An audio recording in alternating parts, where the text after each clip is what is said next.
Welcome to the Occult Rejects. We are two former secret society members who were determined to show the public the truth that occultism has been purposely integrated into every aspect of society, from politics to music, Hollywood, and science. This is used to manipulate the public as a whole and to protect the fake elite. The symbols are used all around us to affect world events and public perception, our behavior, and even our future. We will translate the occult so that you have eyes to see. We reject their agenda to give you the tools to save yourself.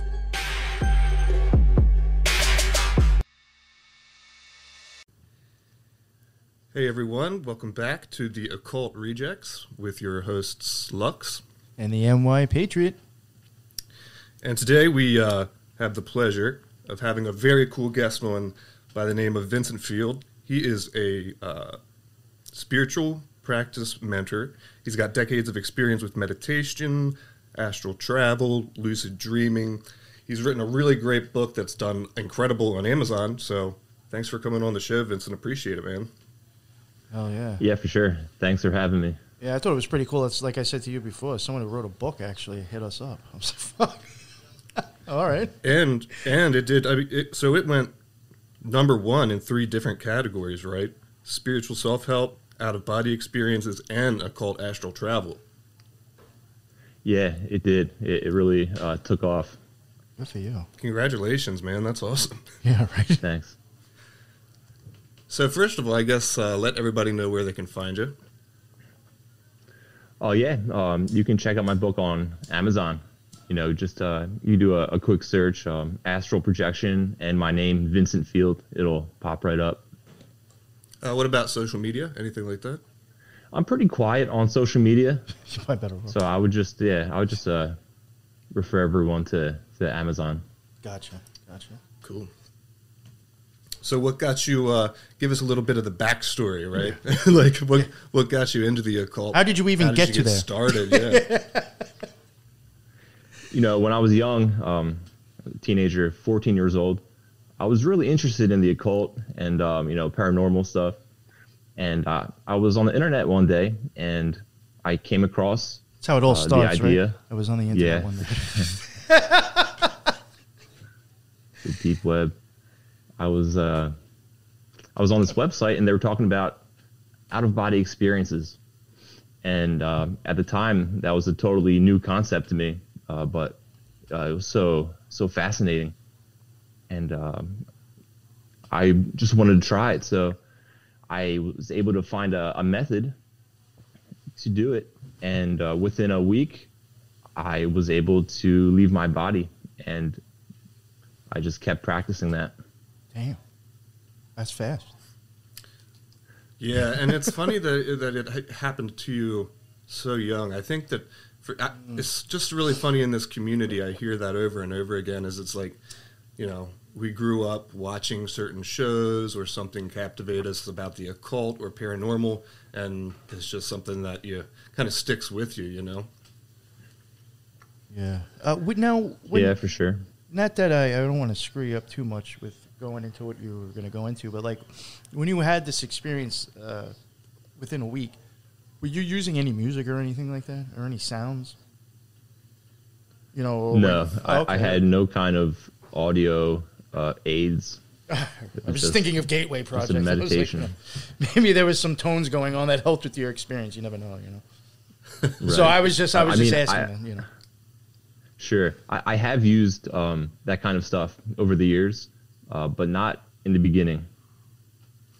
So, sort of, what was the next step? Like, that's a really huge experience to have at a young age. So, sort of, what happened next? I just kept, I kept doing it basically, and as time went on, it got easier and easier for me to leave my body. I found and developed different methods to facilitate the process, and I was just out there exploring and learning and developing. Yeah, and what age? I'm sorry again. What age was this? 14. Did you? Whoa. Yeah, I know, right? Were you?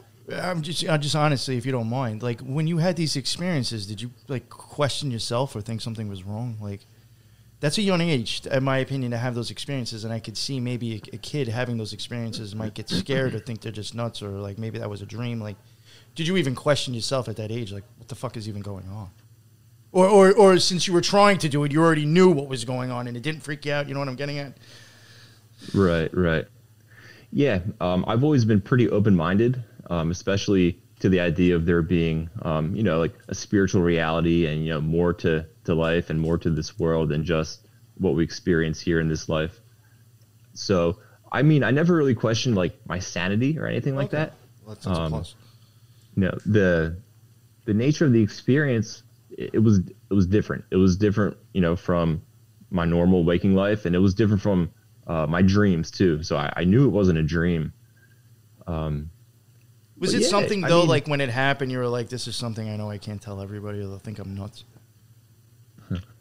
I did tell everyone, and I really didn't care about that, honestly. Fuck yeah, all right. Fuck it, that's awesome. Fuck it, you think I'm crazy? Yeah, Fuck I got one of my friends to do it also. Wow. Okay.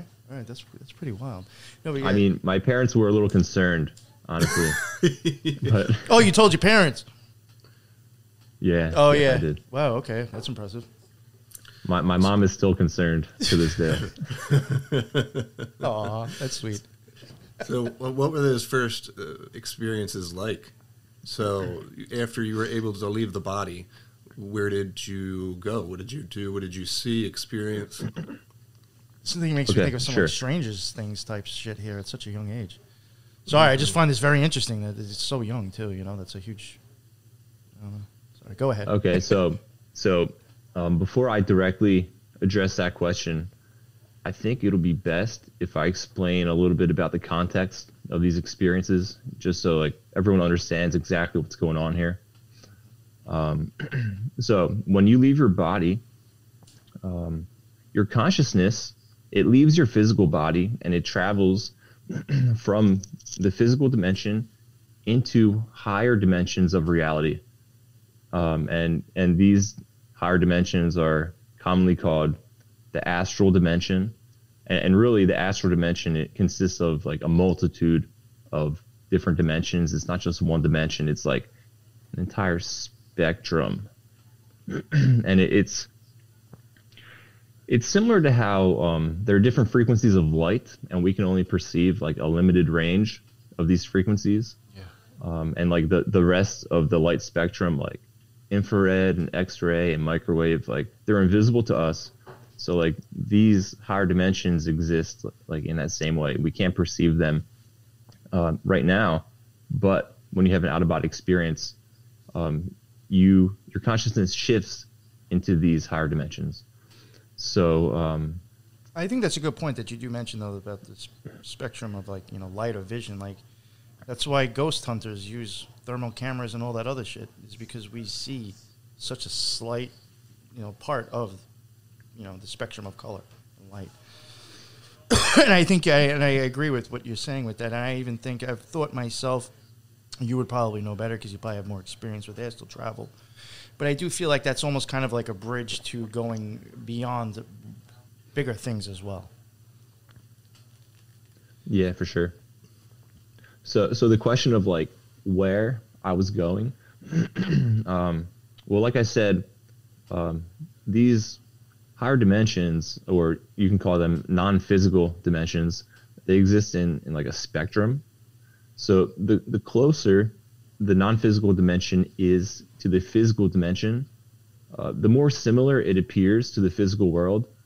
And I consider these to be lower dimensions because they exist at a lower frequency, like on the spectrum of non-physical reality. And you can consider the physical world to be like the lowest, like the base level. And, so even the lower dimensions are higher than the physical world. But when you get farther from the physical dimension, these dimensions exist in a state of higher frequency. So the farther beyond the physical you get, the higher the dimension you can access. And these realities start to become increasingly more different from the physical world, from what we're used to experiencing. They're more unique and unusual and even abstract, and they get increasingly more difficult to explain and describe and even understand just with our physical based concepts, that we've acquired in this life. Sometimes it's just so much more different. I think what you're saying is a good point. Also, like you're saying, it's hard to explain. I think a lot of archetypes and like abstract stuff is that it's like we're trying to explain something that is like hard to explain in language, and we're just trying to use our best way to to explain it in abstract weird shit.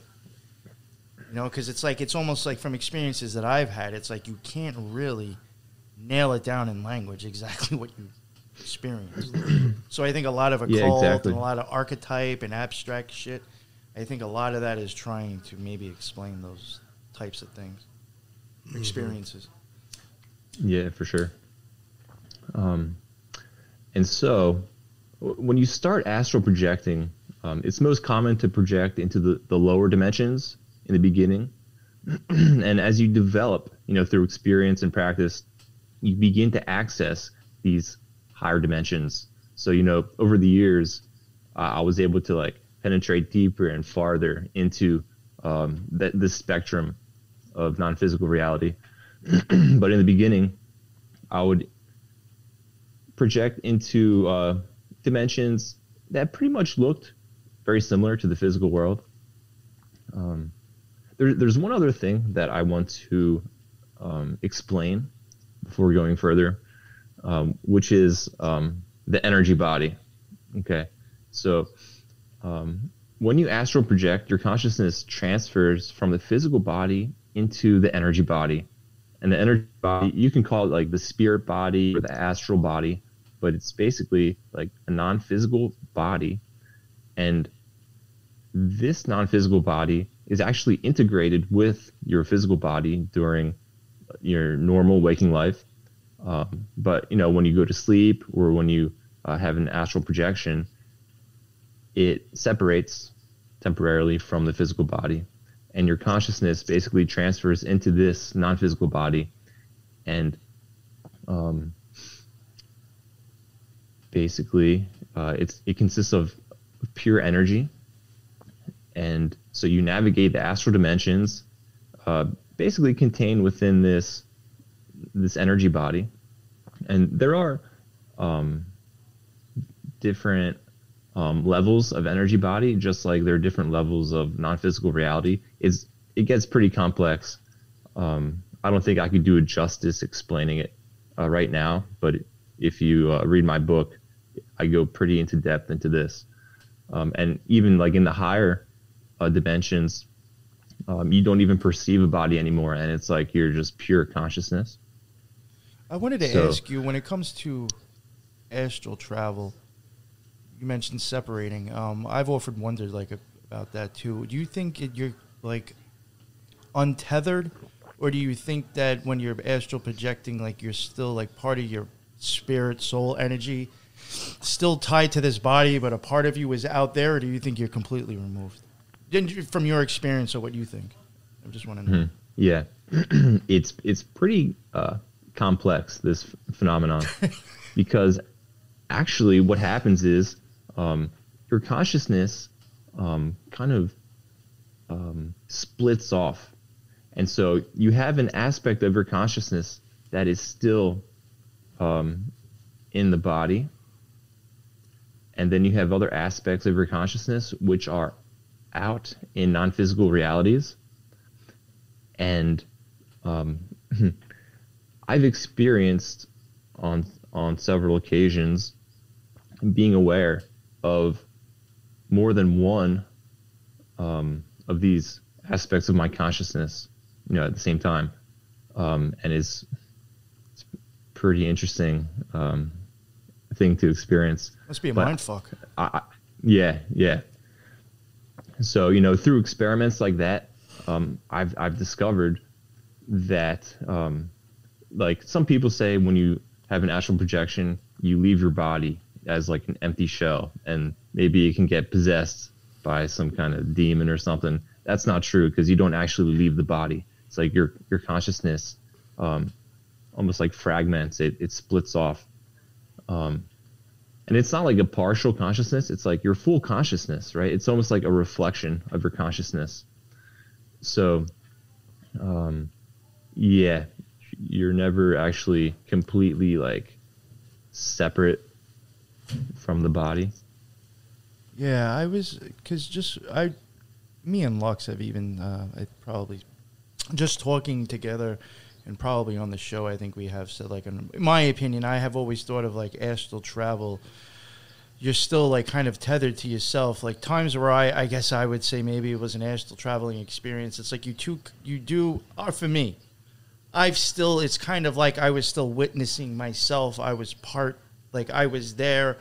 Times where it seemed like it went a little bit farther, I was just like as if my body was not there and I was just somewhere else, and I was like a camera that could view from like everywhere. Like there's definitely different. Like my physical body was not even a part of the scene. Right. So I just wanted to ask you that, because I have thought that with astral travel you might still be kind of tethered to your body, because you might still even see yourself in the situation, wherever you're going. So that's why I asked you, because I do think there might be something behind that. Yeah.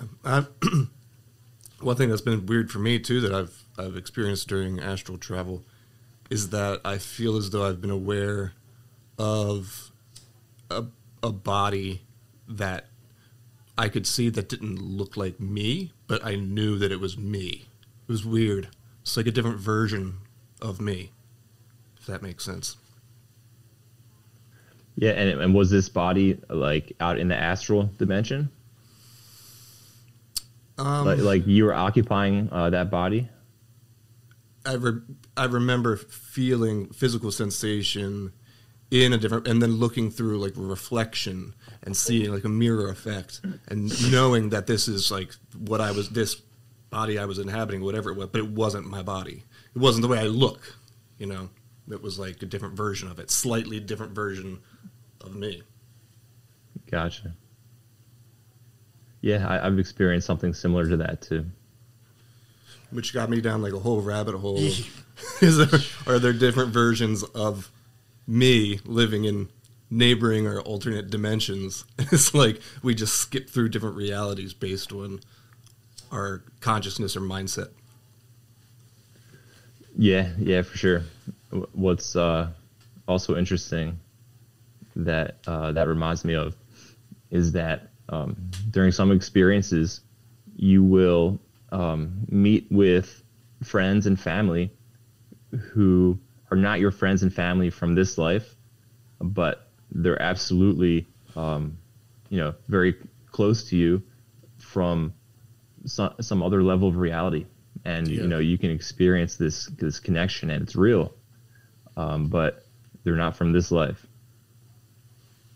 Right, exactly. That's perfect way to explain it. That's the exact feeling that I had. Even like connections, meeting people, seeing people, having like intense emotional reactions to seeing someone that I was conscious at one level I had not met before, but also at another level had definitely met before and had deep emotional connection to. It was like one version of my consciousness wasn't aware that there was a connection to this,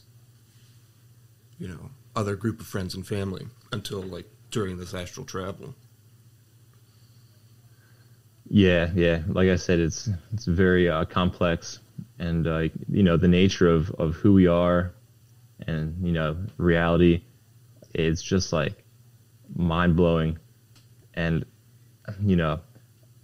I don't think we could ever truly understand all of it, but with through these experiences, you can definitely get a glimpse into it, and you can start to understand how things work. Mm-hmm. But it's just so complex. It would take many lifetimes to to fully grasp all of it. Because even when you're doing, you know, at least not now, but at one point I was doing quite a bit of astral travel. Even, and I'm sure for you it's much better, but I would astral travel and come back and literally feel as though when I'm coming back into my consciousness that I'm like gripping at the pieces of what I just experienced, trying to remember them and bring them back with me. And then when I come back and I'm conscious, I like forget 99% of what I experienced. You know what I mean? Yeah, it's similar to remembering dreams, you know, because these experiences take place in another level of reality. And yeah, there are real challenges in, you know, recalling some of these experiences, especially as you get into higher dimensions and they become more like abstract. And, you know, sometimes I'd have entire experiences and I just wouldn't be able to put them into words because they're, you know, so different. It's like you're just left with like these feelings and like these intangible, you know, reflections of what happened. Mm-hmm. You know, something you mentioned. Oh, go ahead, Lux. Oh no, go ahead, dude. Something that you mentioned earlier, and I'm not saying this because I'm assuming you got it from like magical practices or anything, but I just think it's a common thing that I've heard. I'm thinking of the gateway process right now, the gateway, whatever the fuck it was, gateway project. You know, they talked about making a energy body, you know, visualizing an energy body throughout magic practices with meditations, especially the middle pillar. You're picturing a, you know, energy field around yourself. I think these things are used for a reason. Is because it does actually exist, and if you acknowledge it, I think that's when you could start, you know, getting into, you know, astral travel and magic. But I thought it was interesting how you brought up the energy field, or energy body, because I do think that is a huge commonality across a lot of different occult practices, is believing that and learning to visualize that and feel that within your body. So I think there's something to it when you see it so used commonly, just maybe in different depictions in different ways. Yeah, for sure. I mean, like, that is like the foundation of our reality. You know, like the physical world is not the foundation. It kind of is derived from this deeper level, deeper layer that is basically pure energy. So yeah, it makes sense that that concept is common in many different, you know, lines of practice and thought and belief. I know that before we had jumped on New York, you had mentioned that that not all of your experiences, Vincent, not all of your experiences have been in a positive light. Some have kind of been in a negative light or hard to deal with.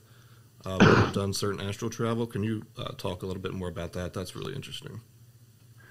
Yeah, you know, that happened almost immediately. One of my first experiences, I floated out of my body and the room came into my perception, and there was this giant dark figure standing right next to me. It was probably like 7 feet tall, and it was basically just a dark silhouette, like a big shadow, just standing there facing me.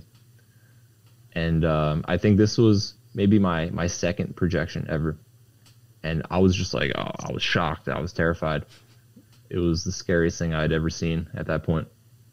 And I was instantly pulled back into my body. It was like my fear triggered like this reflex. I was going to ask you that brought me back to my body automatically, like almost like it's like a protection mechanism. I was going to say, any times that I've ever, and I was going to ask you this, but I was like, oh, maybe I'll wait till later on. Perfect timing. From my experience, whenever I started to question too much of what I was experiencing and why I'm out there, I think starts to bring up fear if you don't quite understand it. And that seems to be what constantly starts to cut me off and brings me out of it. Do you think if you start to have fear while you're doing this, it will stop? Is that like a catalyst to end the experience? Yeah, absolutely. Definitely. So, I think so too. It can prevent the experience from happening in the first place. It could cut your experience short. And I think it's a good thing, that Well, maybe you you're weren't ready not for it yet. stuck out there in this bad situation, and you have to like find your way back into your body. Like I said, I think it's more of a protection mechanism type thing. Mm-hmm. So it's definitely, beneficial in some situations where you need to abort mission immediately. It's like a button to hit. Fuck, no.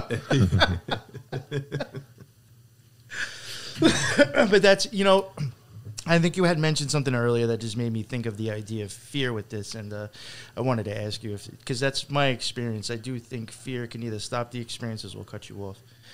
So it's interesting you see this, you think the same thing, because I think there's something behind that. I think even Lux has mentioned it himself. Was that the only time that happened? Oh no, I encountered these shadow people many times, and also other types of non-human entities that were even more frightening than them. And you would see them like in your room or like wherever you were? Yeah, they would be out in the astral dimension. Okay. Especially in the lower dimensions. Like I said, like in the beginning, you basically access the lower realms, and it seemed like that's where these entities exist or operate. And in the beginning, it's like they would just be there waiting for me. Like they knew I was gonna leave my body, and they'd just be there. And sometimes they would just stand there, and sometimes they would actually like move towards me, like try to grab me. And eventually I realized that I could shift into a dimension where these entities don't exist. I would basically ignore them, because when you see something like this, it instantly triggers this fear. And if I could control that, I learned to control that, and I basically ignored their presence, and it would allow me to shift into a higher dimension, and they would just be gone. They're in this lower dimension, you shift into a higher dimension, and that was the solution that I found. You know what that almost reminds me of? And Lux, I'm sure you've probably heard of this. The fucking secret, what do they call them? The secret chiefs or some shit? Oh, well. I know Crowley, and I think the Golden Dawn was big into that. There's these group of secret chiefs or something that, are out there in the other world governing everything or some shit like that. Yeah. The secret chefs of magic. And I think there's different, secret chefs. I think there's different versions of it, because with Golden Dawn, FRC, other groups they call it, there's something called the Great White Brotherhood. Yes, yeah. Which is existing in an astral plane. But then there are, of course, a whole bunch of different classifications for, the different entities that exist in that.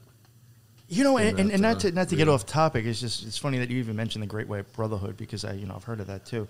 I've often wondered, is that really the idea that's going behind things that are deemed a white supremacy or Nazi? Is it really more of along that line of what they're talking about with Great White stuff, or being very much of white? You know what I'm saying? Mm-hmm. Because when it comes to Nazis, I just think that's all occultism to begin with. So, could they actually be thinking that they're part of that clique or something, or in touch with those beings? Right, and there is, and on the opposite side of that, they're with the Order of Nine Angles, groups like that. They believe that they can ascend to the level of whatever these beings are in the astral realm, and they these dark, tall, shadowy figures that sort of oversee things on Earth and govern and decide what happens here in our reality. That's one of the goals of their black magic. It's weird stuff. But anyway, sorry. Get back to the subject. Yeah. Well, he got up too, so I wanted to make sure we had stuff to talk about until he came back. Yeah. So none of these things, you weren't at least waking up and there weren't these things standing at the end of your bed. These were when you were like out traveling. Yeah, right. Oh, okay, all right. Yeah, that would freak me out if I saw them like in the real world. I'd be like, oh, hell no, this has got to stop. It's like, there's no escaping them. At least, like, you could temporarily take a break. Yeah, I'll just stop meditating for a week or two. Right. And what's so weird about that description that you gave is how close it is to paranormal events, of things that people have witnessed with, energies in their house or that are attached to objects or them. It's a constant theme of very tall, shadowy, dark figures, and they seem to know what you're going to do before you even do it. So a lot of commonality there. Weird stuff. Yeah, for sure. So, eventually I started to completely bypass this lower dimension where these shadow people would be.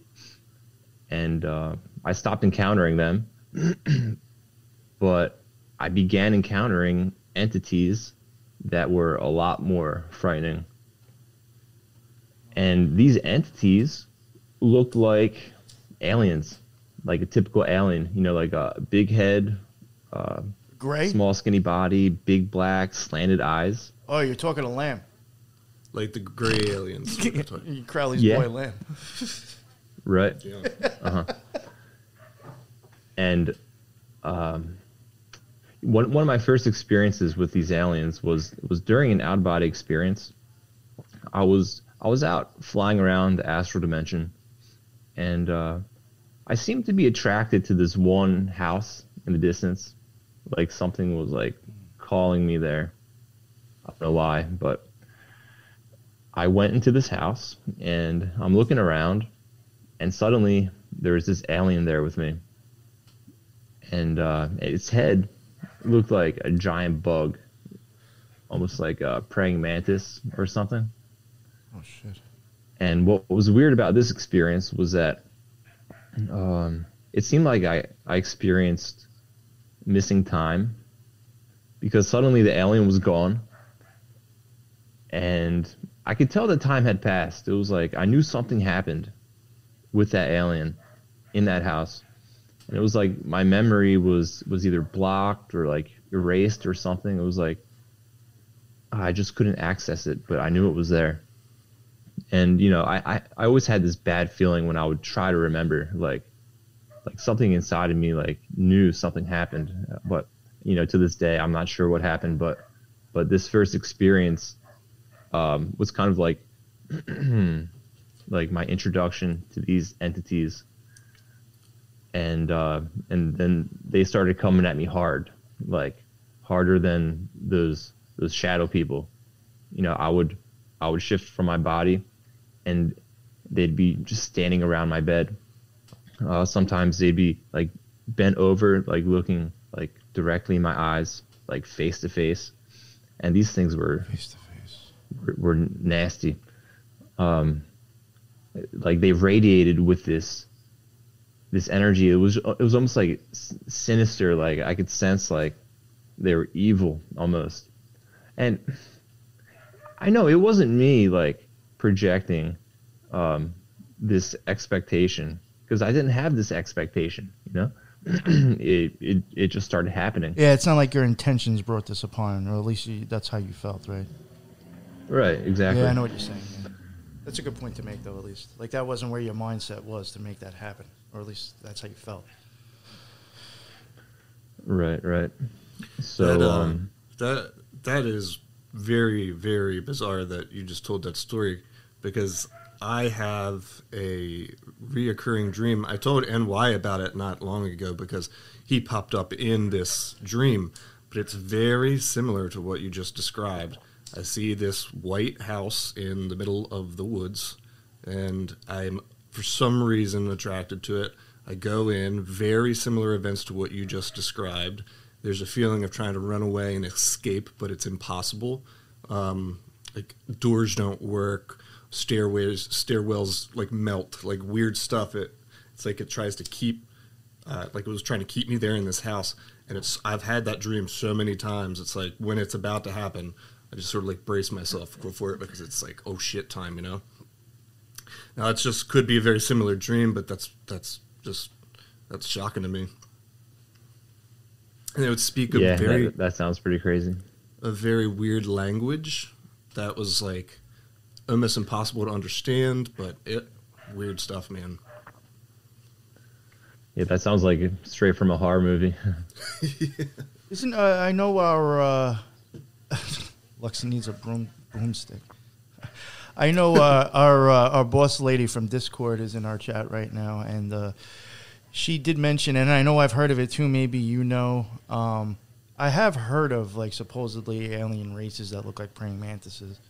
Do you know offhand the name of that? Because somebody did mention that inside the chat as well just now. No, I can't identify any particular races of aliens. No, but I mean, have you ever heard of that? Like, I know I've come across that's supposedly a name for this, praying mantis alien. Did you know the name of that offhand? Like, have you heard of that as well? I don't know the name. Oh, okay. But I have heard of that too. Sure.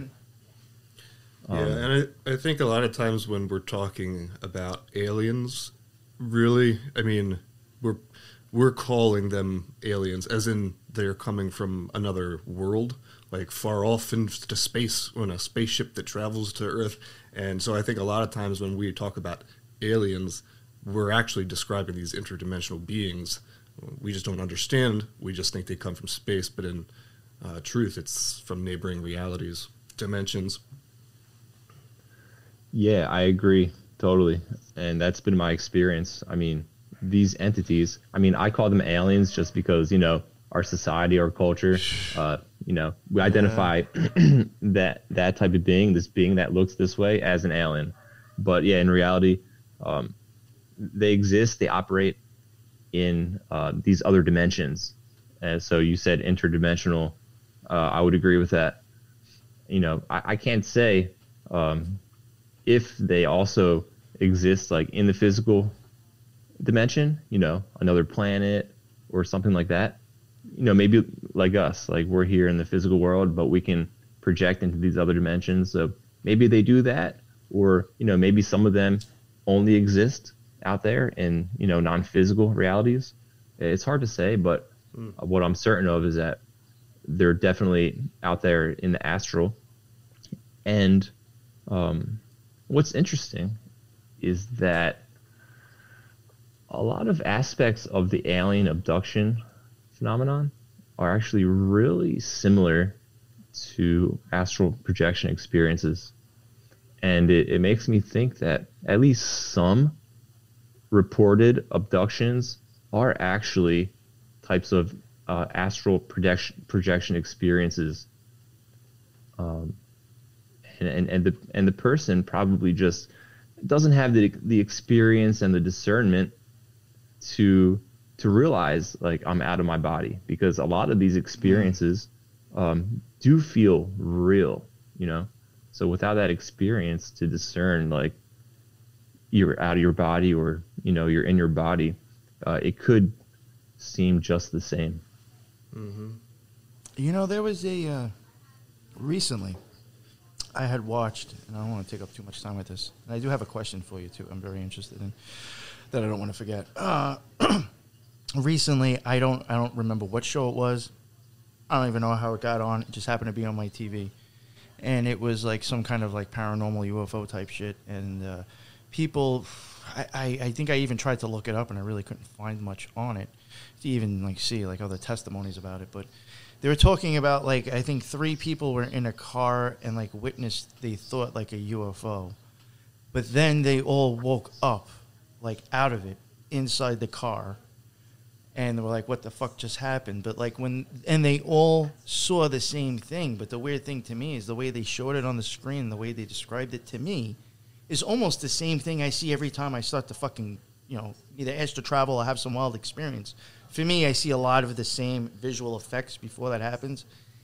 That was very on point with what they were showing and describing. And I was like, is there a possibility that neither like something was neither direct targeted to them, experiment, or they drove into some type of field, energy field, and just all experienced the same thing, and somehow maybe all actually clicked out of their self, and then just woke back up all around the same time? I know that sounds wild and bizarre, but like the way they described it, I was like, to me, that's not an abduction. You just experienced magic, and you just took it the whole fucking wrong way. Because I know that's not what happened with me when I had those experiences, but the way they described it was the same fucking thing I'd see and experience. You know, so like if you don't understand what you're doing, what's happening, could you perceive it completely wrong as well?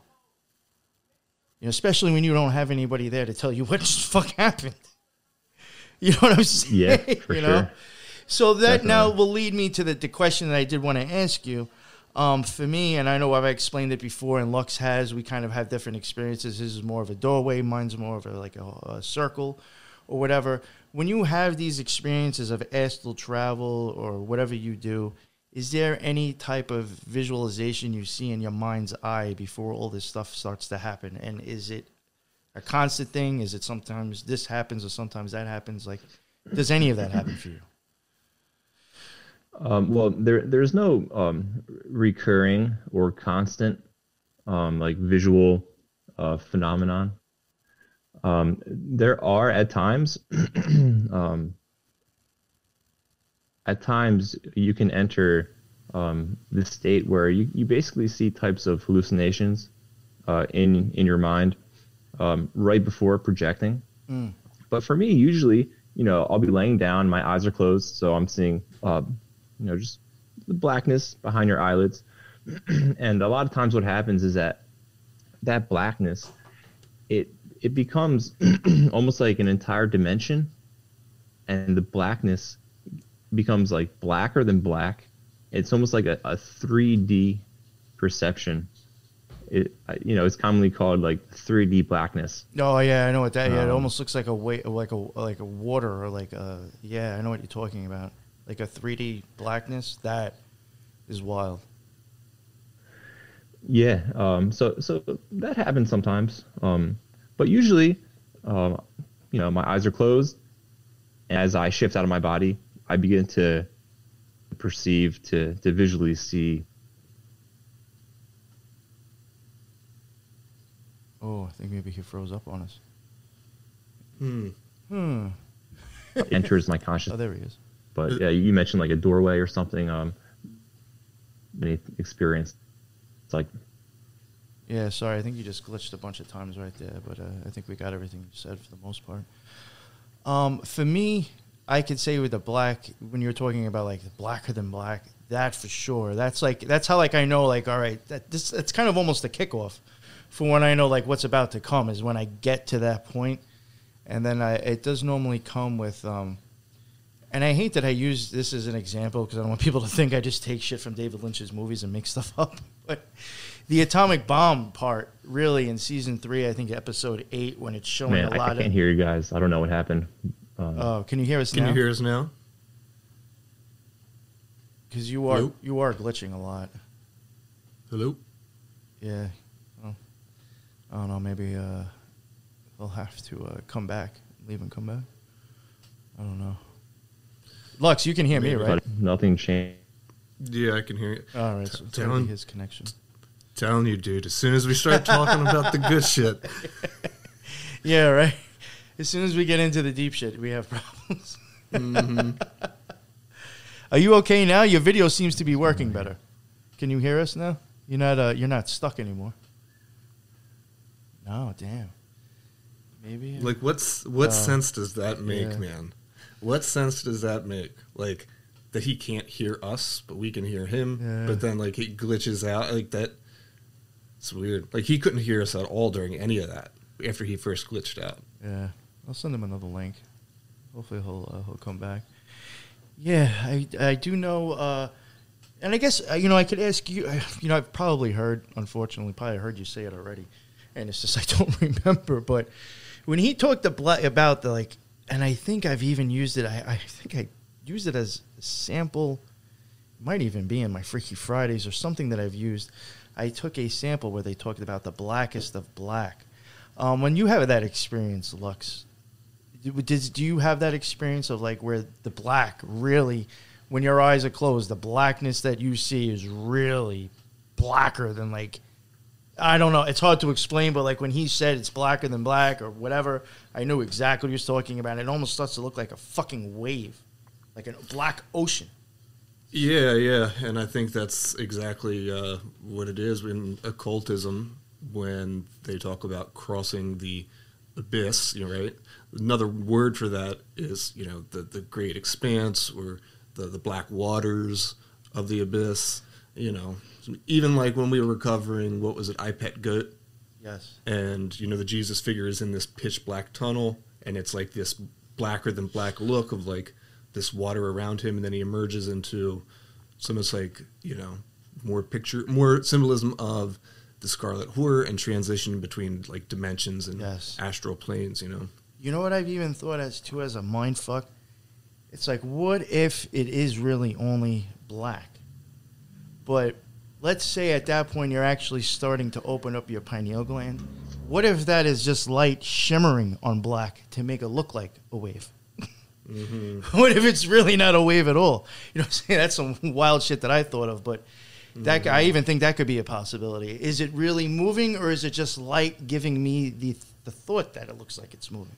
Mm-hmm. It doesn't actually have to be moving. I look at shit on a fucking screen. It's not 3D, and it looks like it's fucking like moving. You know what I'm saying? So, right.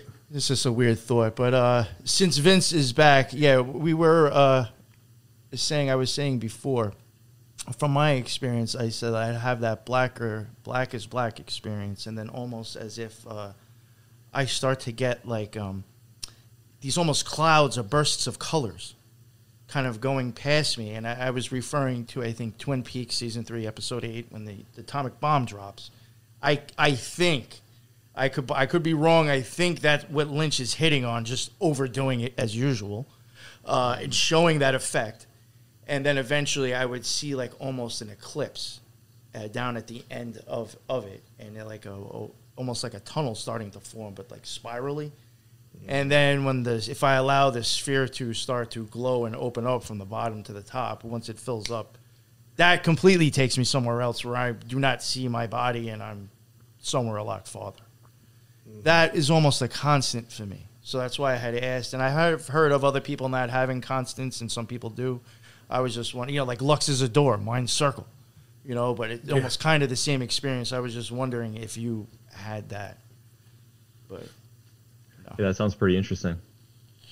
Yeah, I can this gauge 3D blackness. I can almost, and it's not that I'm boasting, it's just the way it works for me. I can almost like gauge like how far I want to take like that experience once it starts to happen. Like, if I'm not ready mentally, when I start to see the eclipse look like it's about to open up, the fear of me not wanting to go that far already cuts me off, I guess. You know what I'm saying? So, but luckily, I can kind of bring myself to that point to have a nice little picture in my mind, maybe prior, but I just won't take myself that far, or not that often anymore. That's cool. Yeah, that sounds wild.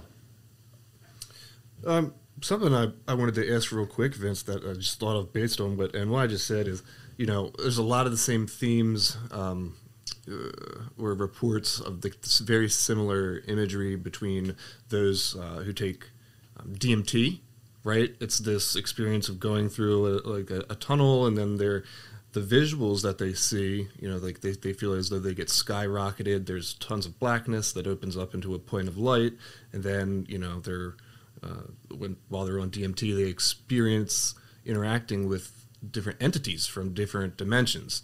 Do you think that DMT, in a way, is astral projection? Yeah, definitely. I think a lot of times the DMT will induce a type of astral projection.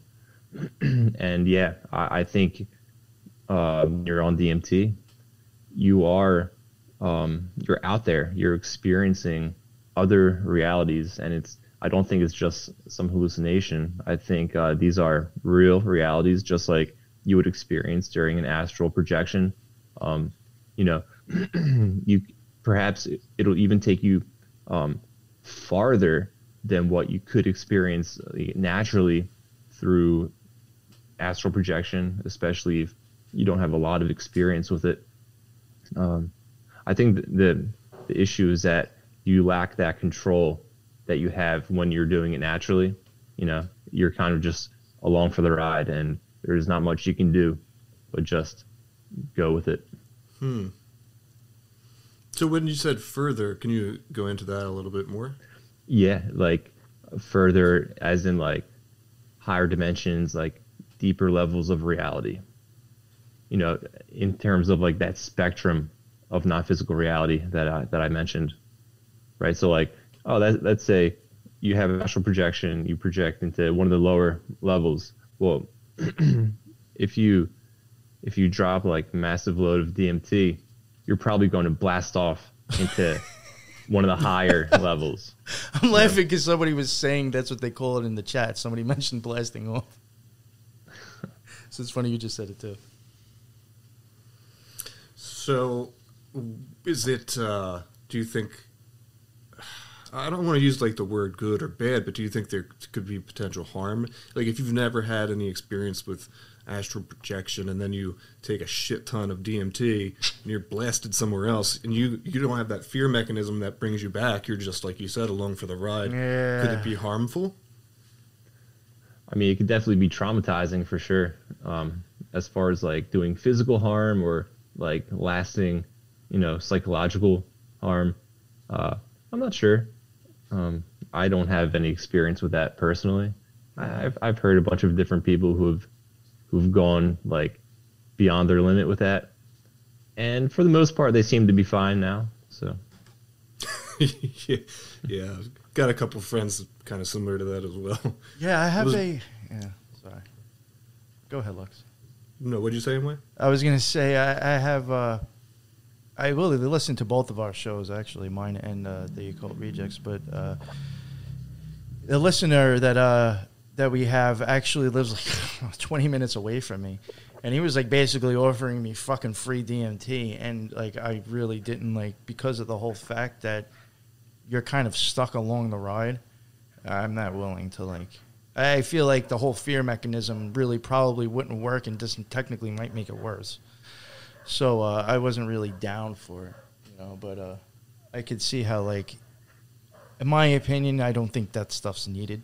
I think you can do it naturally without it. Maybe is it good to help aid? I'm sure, but for me, same thing. If I could get it in the sense where I know there's studies that have been done actually with DMT when you're in a hospital setting and it's like they give you an IV drip for like 15 minutes and you're fucking out there intense as fuck and then you come back, that I would try. But the whole ayahuasca shit where it's like I'm stuck for hours, no, I don't know if I'd be cool with that. You know, I'll admit it. Like, yo, I might start casting circles. Who knows where the fuck I'm going to go with that shit? I might have my Astral Argentum fucking hood back on in the fucking living room. Running around naked in South America. Fucking cats like, what the fuck's wrong with this dude? Yeah. So we talked about some of like the negative stuff, Vince, but I was hoping to hear what is the most like impactful experience that you've had in a positive way during astral travel, like sort of like the coup de grace moment of all the hard work that you put in. Okay, sure. I can't say that there's just one, but there are several experiences that that deal with the higher self. Some of my most profound experiences involve the higher self, which is basically like the highest or the deepest level of your spiritual being. So how it works is who we know ourselves to be in this life is just a small part of a much larger consciousness. And, you know, we're currently unaware of who we truly are at this higher level. So the higher self experiences the physical world through like a multitude of different lives and different personalities, different incarnations. and not just like sequentially in time, but also simultaneously. And this allows basically like the maximization of experience and growth and learning that can be attained from this particular level of reality, this physical dimension. And so during these experiences, I'm able to integrate or merge with my higher self, and I experience what it's like to exist at that higher level of consciousness. And it's such a mind-blowing and beautiful and blissful experience. Like, it's truly beyond words. But yeah, these are definitely some of the most profound experiences that I've had out of my body.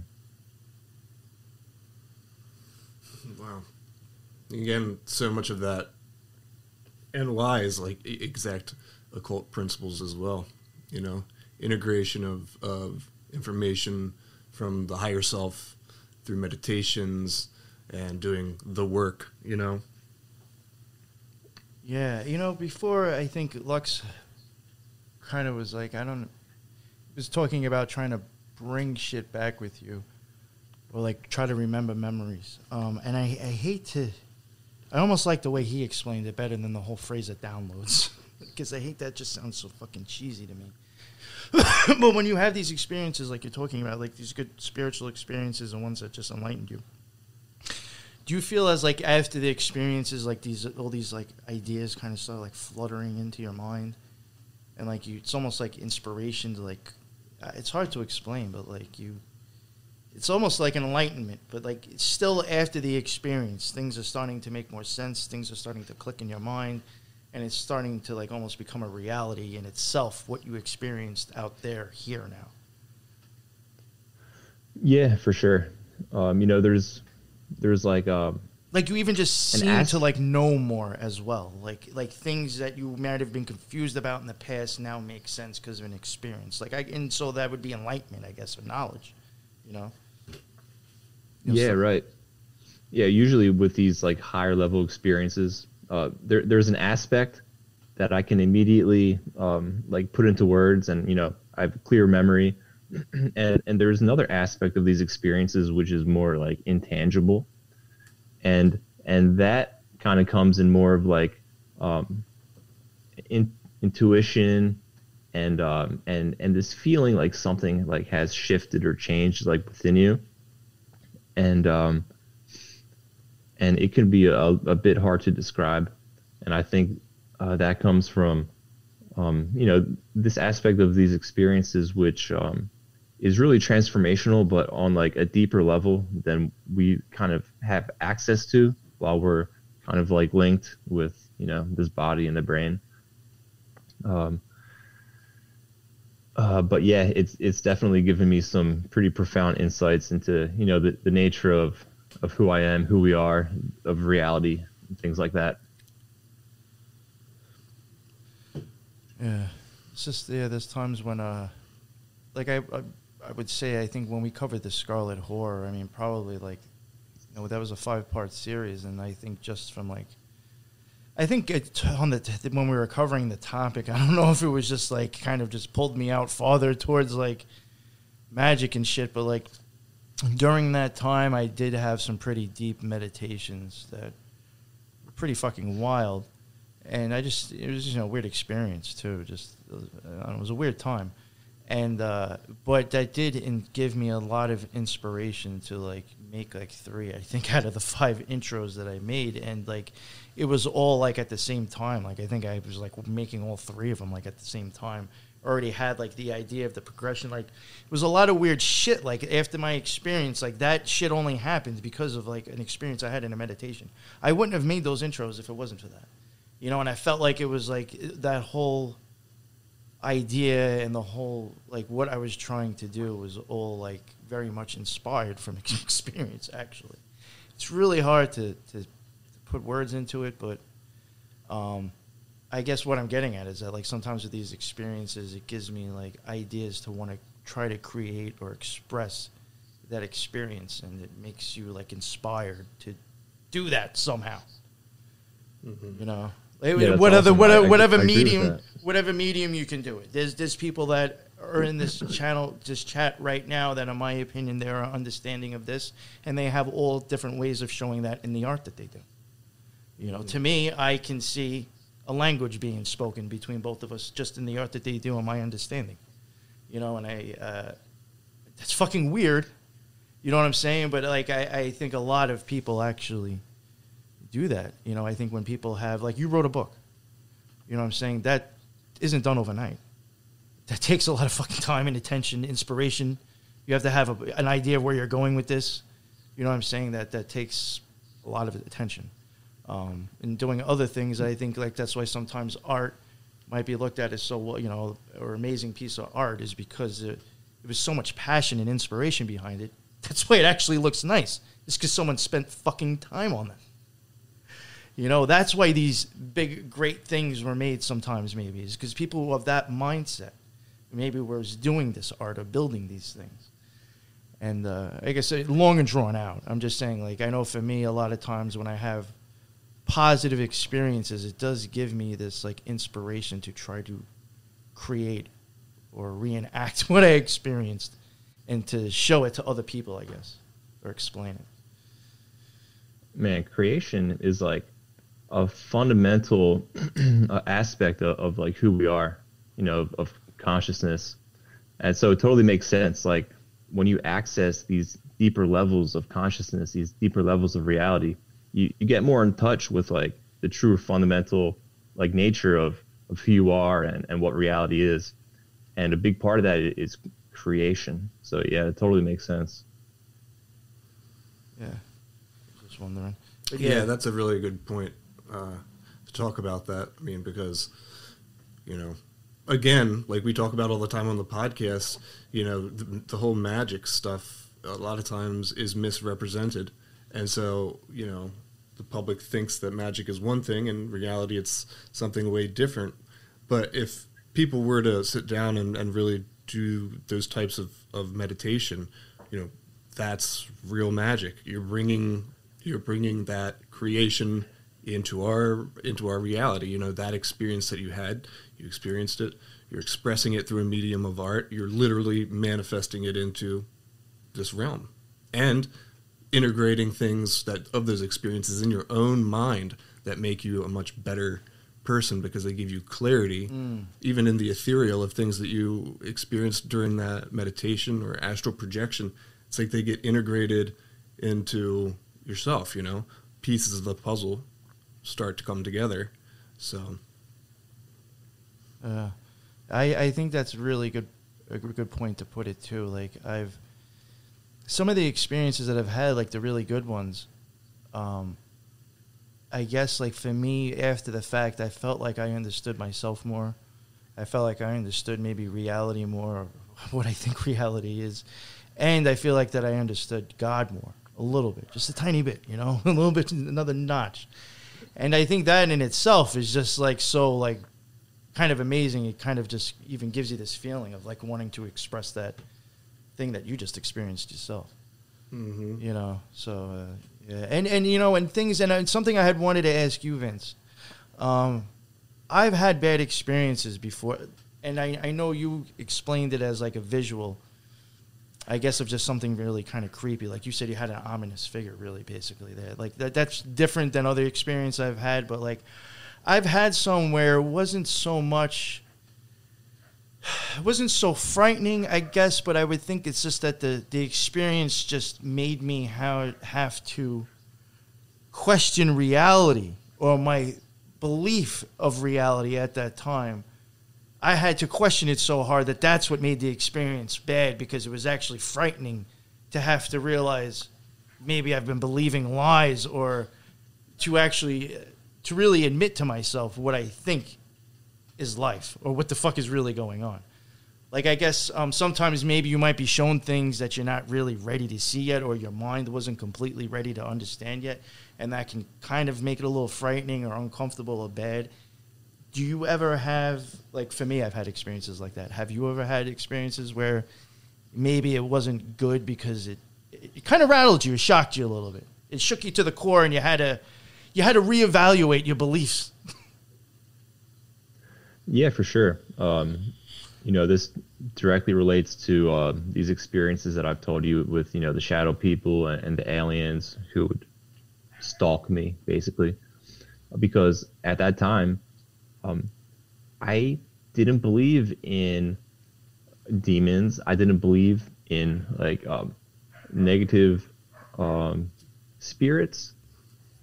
I believed that everything was just like love and light, and any negative experience that you could have is kind of a creation of your own fears and your own subconscious mind.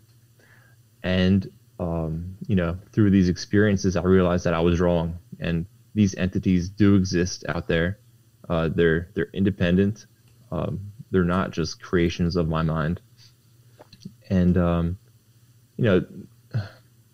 there's a lot of contention on this in the community, because a lot of people say, "Oh, you're fear mongering." Well, just think of reality. In this physical world, there are good people, there are bad people. Good things happen, bad things happen. A lot of it is out of your control. So why wouldn't it be the same, in other realities? It seems to be, the nature of how things are. So, some people will deny that, I'm actually encountering these negative entities. But in my experience, they're real and they're out there, and it's definitely something to keep in mind if you're going to get into it. You're not just going to be floating around with angels. There are both sides to the experience, just like anywhere else. I am incredibly glad that you just said that, and I think it's probably one of the most important things that's been said on our podcast in a while. That's such an important point. I have a lot of my experiences not in the same way that you do with these type of entities, as in they weren't in like a spiritual state or astral projection that I encountered them. They were all in the physical world. So like things that would happen to me when I was a kid, things that happened at like my aunt's house, and she's got a lot of really crazy entities that are attached to something in their life, and it's plagued them for 20 plus years, right? And growing up and seeing things like that were traumatic, and like really opened my eyes to the reality that there are these independent entities that are just out of our light spectrum. They don't have our best interest in mind. And, going from that experience is growing up, seeing that as a kid, then I got into the occult and I was told it's all in your mind.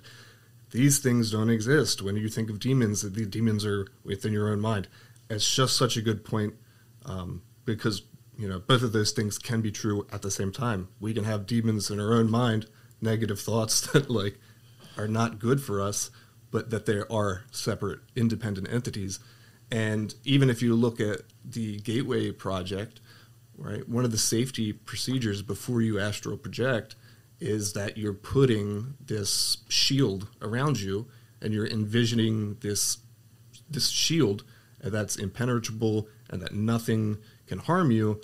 That's a protocol procedure, first thing that you do. So if there really wasn't something independent and conscious that could affect you in the astral plane, why would you have to protect yourself from it in the first place? So, yeah, I think it's really good that you pointed that out, man. Thank you. Yeah, for sure. I think I agree. It's important to realize that. Was there anything else you wanted to touch on as well? Man, I have so many experiences that I could share. You want to share another one? Go for it. Where to start? Yeah, for sure. We were talking about the 3D blackness before. Yeah. And I think you guys, at least one of you mentioned that you've experienced that too. And, I've done a lot of experimentation in these different states of consciousness. And what I found was that you can actually shift your consciousness into this 3D blackness. You basically project into it, and it's a dimension. It's this dimension of 3D blackness. I don't know how to explain it, but it's almost like an infinite reach of space, and you're within this infinite dimension, and some of the most unusual experiences have happened through there. Like, I've been transformed into something that I really have no words for, but imagine you become a transforming, sacred, geometrical fractal, and your consciousness is now this form. And what's funny? Such You mentioned an unusual experience. You mentioned that now, and there was somebody who actually asked very early into the show, and I was going to bring it back up, and I forgot. That was a part of a visual I used to have too. Sometimes that happens beforehand. I will get shapes showing up, like in that black of blackness too, as well. So, like, it's very interesting that you just kind of mentioned something like that now. Yeah, that happens, and in my experience, this has happened on multiple occasions. If you project into this blackness, like, I have literally transformed into this entity, and what I am is no longer me, but I'm these abstract shapes, and it's so much more than that. It's kind of like you tap into this level of reality and knowledge, and you gain these insights that are so far beyond like anything we could understand, like in physical concepts, that it's almost impossible to really translate. But you feel this connection, and it's such an unusual thing. But I wanted to bring that up because we mentioned the 3D blackness, and if you ever enter that state, give that a try. Try to shift, like, feel yourself entering that space, and it might happen. Oh, Do you happen to watch Stranger Things? I thought about that Yeah, a lot while definitely. I was talking, actually.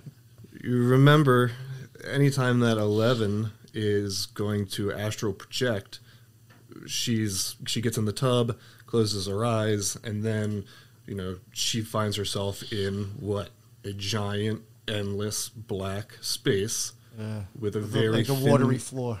With a watery floor, and from there she's able to access any place and time that she needs to go to. So it's just weird how it's represented in pop culture, like these occult concepts, and it's just right in front of our eyes, and so many of us miss it, don't see the connection there of what they're trying to explain.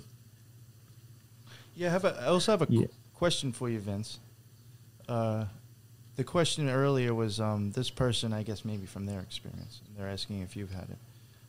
Polygon, mostly black and white light beings with polygon and polygon geometrics. Anything like that you've ever seen before? I haven't. The shapes and like weird shit I've seen, like that, but never the being. Mm-hmm. Yeah, I can't say I've encountered a polygon light being or anything that would remind me of that. Okay. I have encountered different entities that were so different from any kind of physical form that it would be kind of hard to describe what they actually look like. But yeah, I mean, I wouldn't be surprised that this type of light beings exist, and they're out there. I'm sure they are. You even mentioned before, I guess, there were people in the chat even mentioning like a kaleidoscope, almost like seeing like kaleidoscope shit going on with your eyes closed. And then like, really, I guess what I want to get at, thinking of that, and then thinking of seeing weird shapes, and then my experiences with seeing flashing colors or like bursts of them. This is why I often think that on the Tree of Life, that Netzach is somehow associated with the abyss, is because that literally, to me, that experience is kind of like going backwards towards Netzach, going through the swarm of shapes and colors, and the beauty of whatever you're seeing with your eyes is coming out of that. It's almost as if, like, if you were to read that Kabbalistically or like in some mystical stuff, the way they explain it to me, I could see how that's almost explaining like what I've envisioned as well, going backwards out of it. If that sounds like, I know it might sound like a little weird, but it's like I'm seeing, from that seventh sphere, the swarm, colors comes out of that you're seeing, shapes and everything comes out of that. What creates your reality is coming from that. I feel like these experiences kind of show me maybe going backwards up that experience. Instead of coming down into physical reality, it's almost like I'm going back to that sphere. And that seems to be all the stuff that happens before I go somewhere that seems out of body. So that's why I do think that sphere has something to do with the whole idea of crossing the abyss, even though it's that, it's not a Binah where that happens, but I do think they're linked in a sense. That's pretty interesting. There are different types of projection. So aside from astral projection, there's also a mental projection. And, I practice this also. And it's particularly during my mental projections that I'll experience this phenomenon. Someone mentioned the kaleidoscope effect. And it's almost like as you're shifting into these other realities, you pass this this level where everything is so abstract, and it's basically just like transforming shapes and colors and fractals. Some of my experiences, like I kind of enter a fractal, and how a fractal behaves. It's like you get smaller and smaller, and the pattern just continues at a more microscopic level. And it's like you can actually enter these microscopic fractals, and it will shift you into a completely different dimension. So yeah, that type of experience is most common for me during my mental projections. Now, during astral projections, I'll experience more abstract things like this in the higher dimensions. Like I said, the lower dimensions are more similar to the physical world, but as you get higher, you start to experience some really unusual environments and phenomena. Yeah, you know what I've even seen before that's made me wonder about? I'm probably going to fuck up, not the Mandela effect, but maybe it's a mandala. I forgot how you pronounce it. It's a little bit different. Those, they're like shapes of like these spiraling things that kind of repeat itself, going around in like a circle. I know, like in the Astrum Argentum, I'm almost positive when you get to a certain grade, you actually have to create your own to explain something about you or whatever. Deep shit. Something along those lines. But like I've seen those as well, something like that. Like almost kind of like what you're saying, like a repeated fucking design, like just repeating itself smaller and smaller and smaller. I've seen stuff like that, and I've often wondered, like, is there a correlation with why people sometimes make those sigils or those designs? Is that something you actually saw? Mandala? Yeah. That's what I'm getting at. Like, is that something you actually visualized in your mind's eye, and you're just drawing it out now? Right. Yeah, I mean, in my experience, these aren't like just manifestations of your own mind. In some level of reality, they exist in some way. Like whether it's your mind kind of interpreting some type of energetic structure. Yeah, it's like interpreting a wavelength, through. I think, and that's your mind's just telling you, showing you however which way it does it. I think that's right, which I guess is no different from any other visual perception that we have, just on another level. I guess I have one last question that's totally from left field, but I just was really curious to hear your opinion on this.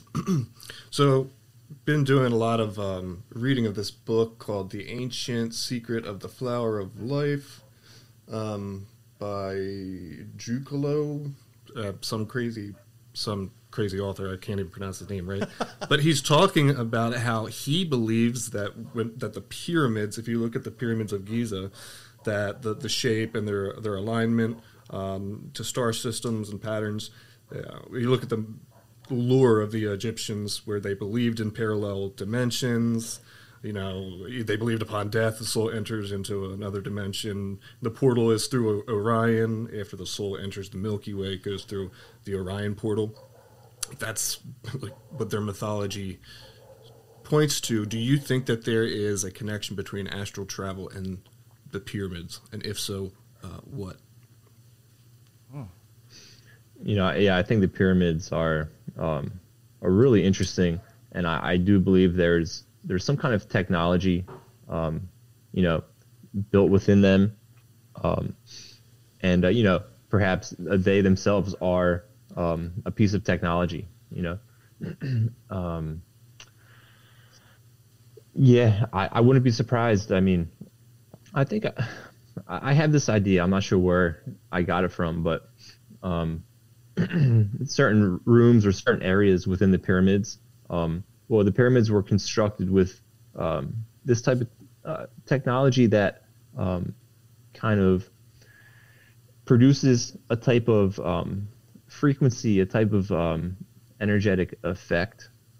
And so perhaps like in a certain room or certain area within the pyramids, it could induce, you know, these different types of experiences, astral projection, you know, altered states of consciousness, just from the technology that was built within the pyramids. You know what I mean?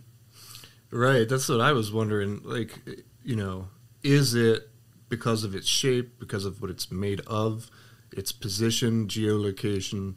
Is it sort of like a superconductor for astral travel that, like, because of all of those different things, when you, because in the King's or the Queen's Chamber, you know, it's a large black sarcophagus, and in the mystery schools, they would put a student in there and close the lid, and, you know, to me, I picture that as a giant superconducting, like, astral travel technology that helps boost the signal in a way, I guess, if you know what I'm saying, so that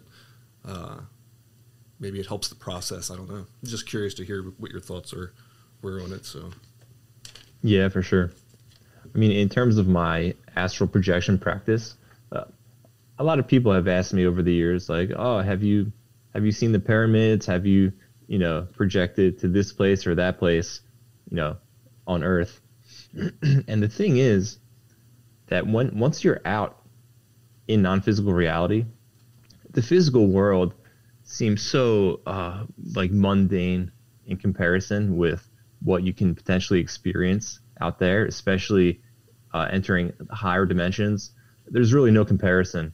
So, you know, once I leave my body, I'm not thinking, oh, let's go visit the pyramids. I'm thinking, like, let's go to a higher dimension, because that is going to blow any other experience out of the water. Good point. Yeah, because I have heard that oftentimes, you know, people astral travel, the going back into past lives or, you know, past experiences. So that's a cool thing that you just pointed out too. That, you know, that could be maybe like level 1, but once you pop out of out of this, you know, sphere or dimension, there's much cooler stuff to explore. Yeah, for sure. Yeah, past lives. I've had some experiences with that. I mean, my experiences with my higher self, that is like an integral aspect of that. Because, you know, like I said, the higher self is like, it's basically a collection of different incarnations.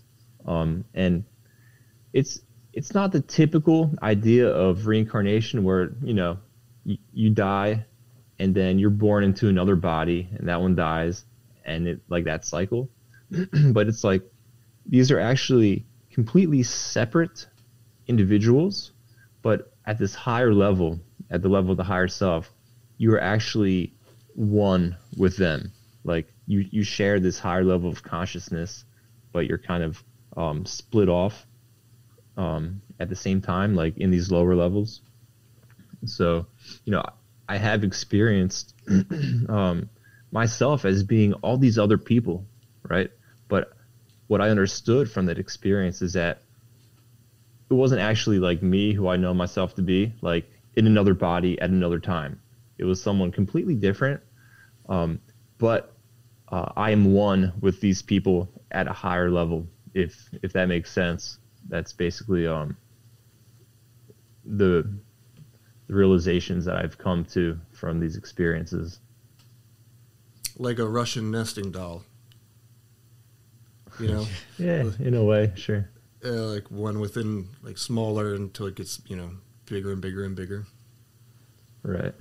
That's And I mean, at an even higher level, I've experienced like a unification with God, right? And this is like even beyond the higher self. It's like a connection with everything in existence, like all realities, all dimensions, all living things, and like the source, like the source of creation, of love. And these experiences are truly beyond words. But it's interesting, it's like you're connected with the source of truth itself. And so during these experiences, you'll just know things, and you'll know for a fact, like, this is true. And it's not like someone's telling you, it's like you have this direct link with the knowledge. Sort of like, man, that's just so similar to like my experience. I remember the very first time, it was like right after the Golden Dawn, like initiation, and that first experience, and just being so, that feeling being so unfamiliar. It's cool. It's cool. I don't know about you, NY. It's just cool to talk to somebody that actually has kind of had similar experiences. Yeah, of course. And we don't really get a chance to talk to many people like that, really. Yeah. No, I was even thinking, I'm like, because he's like talking about this experience, this stuff, and I'm thinking like right now, I was just like kind of like zoned out on like what he was saying, and like thinking like, this is why I kind of left what I was in. It's just because these experiences didn't represent like what I thought that vibe was going on where I was at. Mm-hmm. Because it really is, the magical experience I had was like, really, I felt like the beautiful ones, the best experiences were all more of like understanding, I think, or coming closer to God more. And just, and I'm thinking like about what he's saying right now, and I was envisioning like, yeah, and this is why I left the OTO. It just doesn't match my experiences with magic. And think about the way that he's described everything. What about, like, for all we know, when we were in the Golden Dawn or OTO, there's this constant talk of finding what? Your Holy Guardian Angel. Your Holy Guardian Angel, right? Which is like incarnation of you.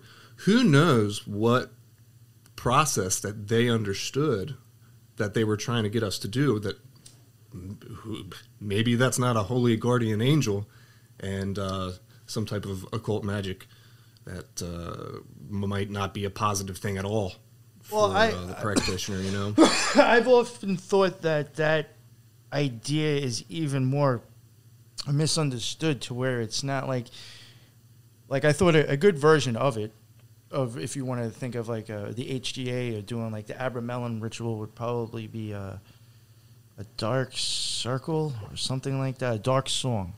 It might still be on Netflix. It shows the Abramelin ritual kind of done. In that, they give the idea that like you come in contact with your Holy Guardian Angel and you kind of have a conversation with it. And you'll even hear that a lot from David Shoemaker, who's big in the OTO. Sometimes I think it might be a little bit more than that, to where it's like when you've come in contact with it, like that's already you kind of separating yourself from your body. It's not that you're having a conversation with your Holy Guardian Angel. You've already become part of the spirit itself. And now it's just how far up you want to take it now to the tree. Mm-hmm. So I could even see people being just confused by what that experience really is and fucking it up. Mm-hmm. And taking it the wrong way and maybe getting used or misunderstanding things and going the wrong way with it, which seems to be like everything in magic. It's painted the opposite, so people take it the wrong way. When it comes to occult symbolism and orders. Yeah. Yeah, I think you need to be careful with who you're calling and who you're, requesting to meet, especially, during your astral projections. I've had experiences where I've made a request, and I was visited by some entities that didn't have, my best interest in mind. It didn't have good intentions, and I think you need to be really clear with who you're calling out to. I on occasions I've made just general requests, like I would be laying in meditation and I would call out, come take me out of my body. And I would be grabbed by my ankles and I would be like ripped out of my body by these entities. And where they would grab me, I would feel them grabbing, my ankles, not my physical ankles, like my energy body ankles. And it would be painful. They'd be squeezing so hard, and I would feel this pain, like this energy in my energy body, which was literally painful. And I've experienced entities during my travels, and some of these encounters resulted in physical injury, like injury in my physical body. This one time, this entity was calling to me, right? I came across this entity, and this entity, it appeared as almost like a type of statue, and it looked like almost a saint, like a female saint, almost like Mary, like from the Bible, something like that. And this gentle female voice, very soft voice, was calling me, come to me. And so I flew over to it, and it latched on to my neck, and it was sucking energy from me.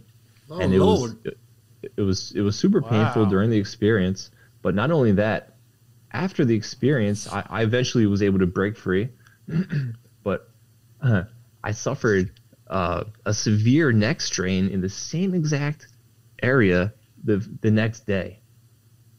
And this was probably the worst neck pain I've ever had in my life. And, I didn't do anything physically to cause this. I believe it was a direct result of that astral experience. And, I've had other experiences where, I've been grabbed by these negative entities out there.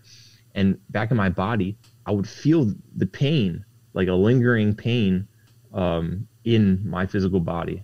So, yeah, these things are not just like, in your mind, and they can also affect you, in this reality, not just out there in the astral.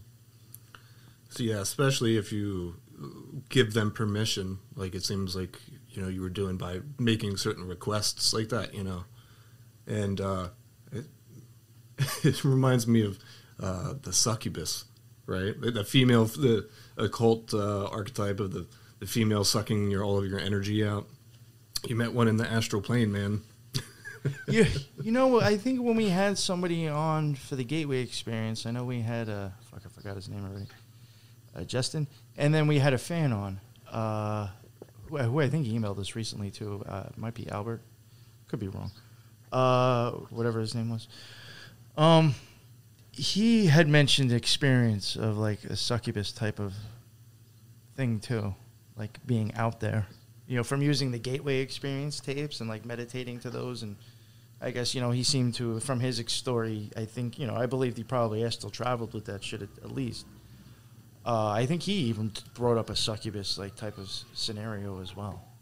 It was very weird, like some type of like female entity almost like stalking him, right, Lux? Yeah, like like the Dementors from Harry Potter, but like female form. Yeah. Sucking, energy or like feeding off of fear and things like that. Interesting. Yeah, they're out there, man. Oh, I believe it. I've heard of them. Oh, they're out there in real life too. Yeah, I've met a couple of them in this plane. Fucking suck the life right out of you. You don't have to fucking close your eyes for that. Yeah. Oh, Yo, man. guys. So I was thinking maybe I can share some techniques, some methods. Yeah. We'll do that, and then we some can of your wrap it up from listeners there. want to give this a try. Sure, do that, and then we can wrap it up there. I'm wondering if any of your techniques might be like if I recognize them too. Might be interesting. Okay, sure. So, essentially, the basic state that you want to achieve is for your body to be asleep and your mind to be awake at the same time, right? So when I first started, one of the first methods I used involved like a deep relaxation of the body and mind, and a strong concentration of the mind, so that the body would fall asleep and your mind would remain aware. But when I first started, I was doing it at night, like before bed, and this is not the ideal time to do it, because your mind is pretty exhausted at night. It's pretty easy to fall asleep, especially if you're tired. So since you want to keep your mind awake, it's not the best time. The ideal time is to do it in the early morning. And this was the second method that I learned. And I think I started using this method a couple weeks into my practice. And, whereas the first method, I was able to leave my body in less than a week, well, this one worked almost immediately. And so what you do is you wake up after maybe 5 or 6 hours of sleep. You wake up a couple hours before you would normally wake up. And you can stay up for a short period of time, 15 minutes, half an hour. There's no exact science here. I've stayed awake for a couple hours, and it's also worked. And I've stayed awake for, less than a minute, and it's worked. So this is more of a personal thing, experiment with different periods of times and see what works best for you. But so the concept is you wake up early, stay awake for a little bit, and then you go back to bed. And when you go back to bed, you're going to do this meditation. You don't have to. There are different things you can do, but this is what I first learned to do. It's a type of third eye meditation in which you use affirmations, and the affirmations are basically going to be along the lines of my body is asleep, my mind is awake, or like I am consciously leaving my body, things like that. And you focus on your third eye chakra, and you state these affirmations in a way that it almost seems like your third eye is absorbing the affirmations. And, it's said that the third eye is like a portal or like a gateway, or, it's linked to the subconscious mind. And so what you want to do is basically program your subconscious mind. And this just makes the process so much easier. So you're laying in bed, you're stating these affirmations, focusing on your third eye, and eventually you're going to experience your body drifting to sleep. So usually what happens is you'll feel this sensation of heaviness kind of wash over your body, and it'll seem like you're paralyzed, like you can't move your body anymore. And what that is your body falling asleep, and that happens naturally. When we fall asleep, our body temporarily becomes like immobilized, paralyzed in a sense, just so that we don't like actually physically act out our dreams and things like that. So after that, you'll experience this feeling of lightness, like weightlessness. And sometimes you'll float out of your body almost automatically. Sometimes you can seem to be stuck in a sense, and you can use another method to actually cause the separation. And these methods will involve inducing the feeling of movement So it can be feeling like you're floating. It can be feeling like you're falling backwards. It can be feeling like you're rotating, like rolling to the side, some kind of motion like that. And so if you don't just naturally leave your body, then you'll, use one of these methods to induce that separation. And that's pretty much it. Usually, especially in the beginning, as you're shifting from the body, you experience this really strong state of vibrations. It's called the vibrational state commonly, and it feels like this strong energy just coursing through your body, like you're buzzing with this really strong energy. And that's common as your energy body is shifting, is separating from the physical body. That's what you'll experience. It's interesting you mentioned the separation. I don't know if Lux has ever felt that, but there's been times with certain experiences I've had, it's like you could almost feel like the separation of, like it's almost as if like you're being pushed down, but your spirit's going that way or something. It's a very weird feeling, actually. But I have like felt that, and like you explained before, kind of like your body going numb or not feeling it.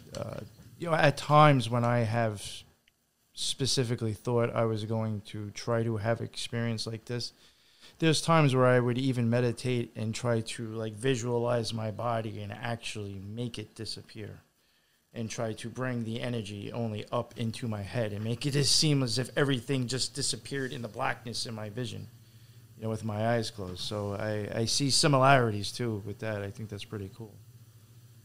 Because that's just a way for me to make believe that like my body's non-existent and it's just not there anymore. And it just doesn't, it almost feels as if like I literally just a head, like neither sitting in my chair when I'm meditating or like just literally my head on the bed and like everything else is non-existent.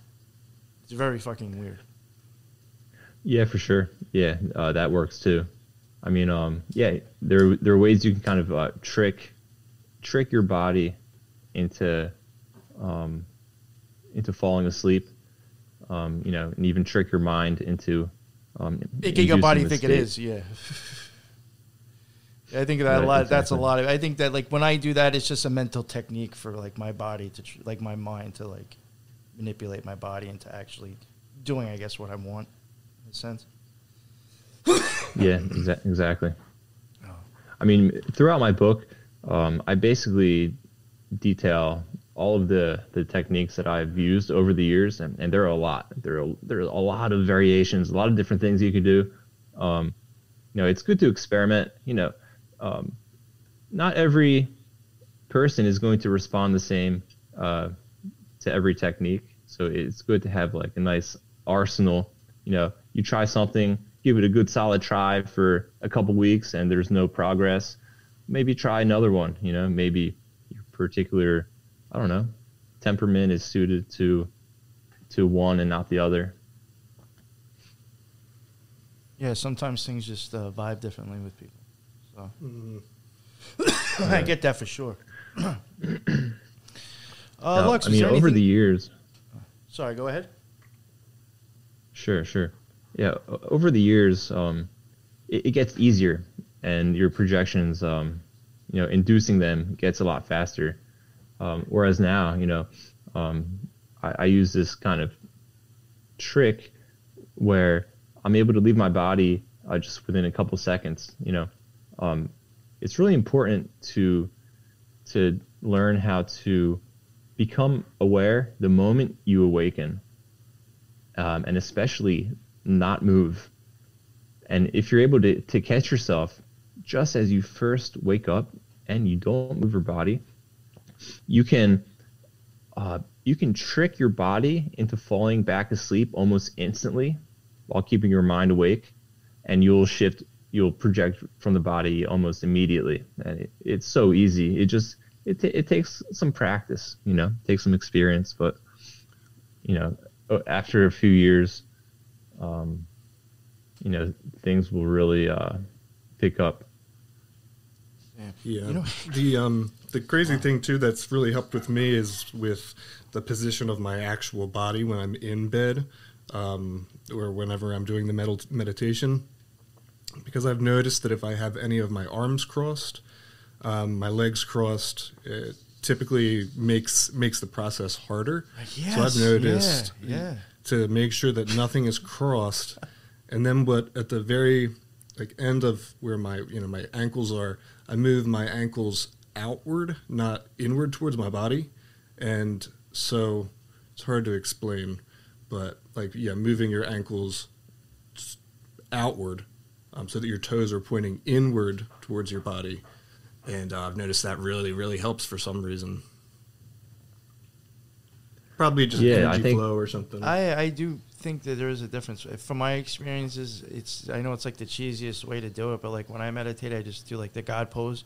And either I'm laying flat down on the bed and I'm not I'm keeping my arms and everything away from touching each other, nothing's crossing, or I do with the God pose in the chair where it's just like you sit straight up with your back against a flat back and you just have your hands on your your legs and your feet straight on the fucking floor. Like you're just really sitting in the chair.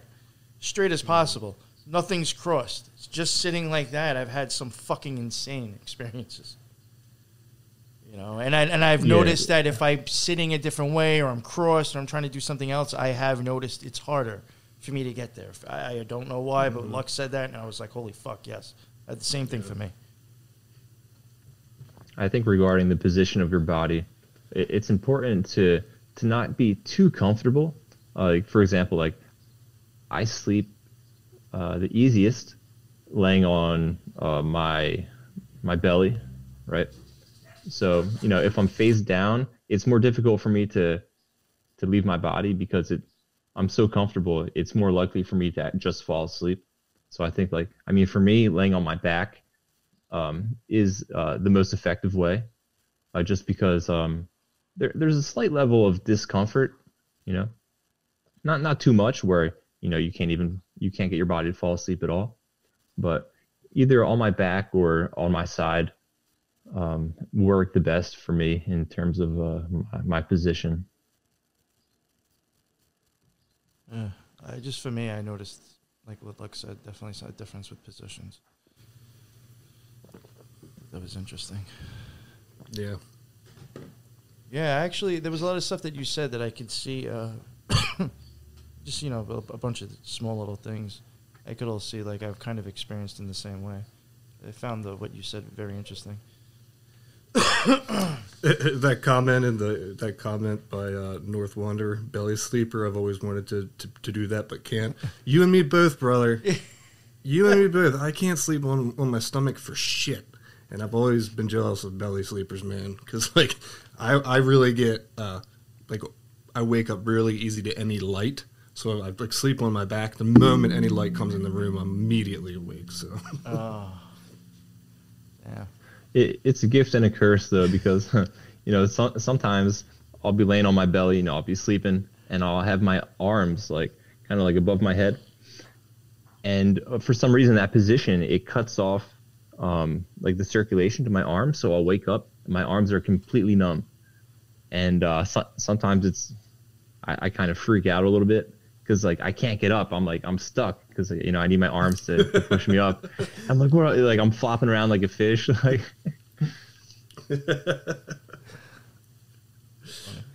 Nice. Yeah. All right. So I guess we'll just end it there, right? Pretty much. Look, is there anything you wanted to add? Anything that he said before? Because I know I kind of went into whatever. I don't know if there was anything you wanted to add. If I cut you off. No, it was an awesome podcast. I really appreciate you coming on. Yeah, it was definitely enlightening for me, and I'm sure the listeners probably totally loved it, because this is a subject we don't talk about a lot, probably should be talked about more, so I really appreciate you with having so much experience and background coming on to sort of, share your knowledge. Really appreciate that, man. Yeah, for real. There was for sure, man. There was definitely even people in the chat that were even kind of making comments about having similar visions or experiences. So it definitely got people talking as well that were watching it now. Mm-hmm. So that's what's Nice. up. I like that. I like being able to see people, I guess, talk about stuff that most people would think, they're crazy if they were to come out and say it, Mm-hmm. I don't think, because I don't think it's crazy experiences. I just think it's misunderstood and, people think they're crazy, but there's something behind it. For real. Yeah, actually, a lot of people have had out-of-body experiences, even if it's just like one random time in their life. Like my grandfather, he told me this one time he just had a spontaneous out-of-body experience. And this happens to some people. And I don't think it's as unusual as it may seem. I think it's more common than a lot of people might realize. I think you're right. I think you're totally right, which is why it was great that you came on, because I think it's good. Like Lux was saying, people should be talking about this stuff more because it is real. It does happen. Mm-hmm. I mean, people see and experience the same shit, and you just have different ways of explaining it sometimes. Mm-hmm. So it was really good for that. Do you want to? No, I'm not going to pick up the cat. Do you want to plug your book again and let everybody know what it is and where they can find it? Yeah, for sure. Yeah. So the title is Astral Projection and Lucid Dreaming: Spiritual Revelations and Out-of-Body Experiences in Higher Dimensions. And again, my name is Vincent Field.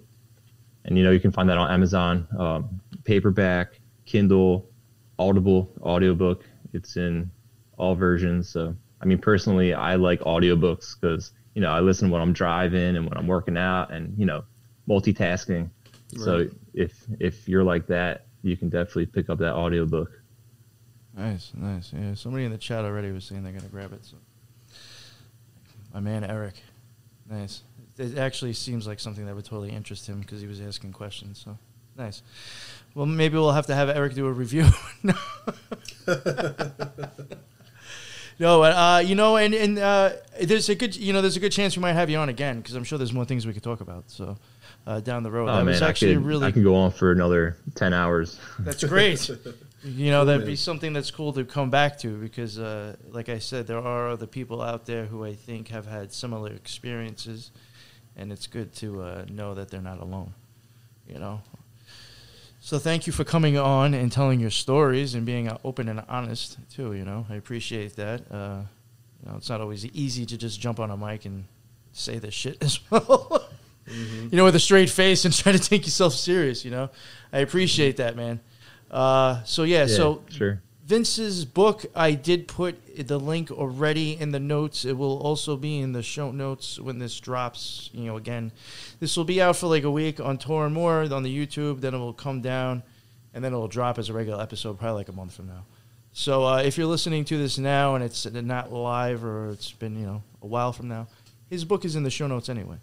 Definitely check that out. And the notes for the links for all our other stuff is in the bottom. I do suggest also every Friday for right now, for the next couple of weeks, if people can make it, our Discord is doing a Twin Peaks watch party. Last week we did do Season 1, Episode 1 already. This week we'll be doing Episode 2. 1 episode a week. So if you can, jump in on that. I just did want to plug that. Sorry not to steal your thunder, Vince. But I do want to plug that since we are live. And it's going to be an ongoing thing because Twin Peaks is 3 seasons in a movie. So this is going to be going on for a while. I do want to plug it. People of Twin Peaks fans, jump in, join our Discord. We will have a link that is served outside of Discord to watch it with so the Discord channel does not get banned. People have actually put thought into this to make sure it does not screw up the channel. If you're interested, definitely check it out. Check out our Discord link. It's in the bottom. Check out my show. Check out Lux's show. And check out the rest of the Occult Rejects. And again, Vince, thank you for coming on, bro. I had a really good time. It was really cool. Like Lux said, it was really nice just to hear somebody else have their own experiences that we can identify with. And I saw that listeners did as well. Great, amazing. That's what I wanted and hoped for. Thank you for coming on, Vince. And thank you guys, man. I thought it was really cool conversation. Definitely, Enjoyed definitely. Yeah, definitely. I definitely think we could, definitely have you back on in the future and cover other experiences or maybe even specific topics in this stuff. Who knows, I'm sure there's a plethora of things we can kick around in the future. Thank you for reaching out to us, and thank you for, and thank you, Vince, for listening to us. This was a listener that contacted us. So it's, this was wild, and thank you. You know what I'm saying? You see how it works like that? Amazing shit. That is the end of another Cult Rejects episode. I think I've said everything. So until the next one, everybody be well. Later.